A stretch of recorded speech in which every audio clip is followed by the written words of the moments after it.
Hey guys, and welcome back to this channel. In this video I'll be showing you guys how you can change the shape of your overlay on CapCut PC. So I'm just going to use this plain black background for mine, and then I will just go and use this for my overlay, and I am just going to go to mask to change the shape of my overlay. I have four options: circle, rectangle, heart, and star, and I'm just going to choose heart for mine.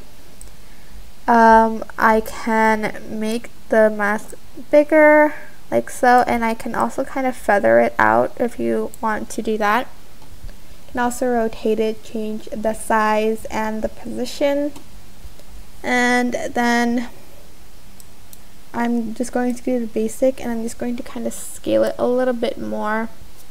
And I think you can add in effects if you'd like. Let's see what I want to add. Maybe this color frame.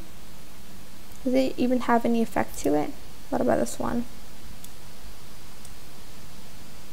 Well, okay, this one does. You can add in effects if you'd like, just to make it a little bit better. And I'm just going to actually grab these two and create a compound clip so that the effects only apply to the overlay. And that's it. I hope this tutorial is helpful for you guys. Don't forget to like, comment, share, and also subscribe to this channel if you haven't done that already. If you have any questions, just leave it in the comment section down below, and I will try my best to answer them all for you guys. Thank you so much for watching. Bye!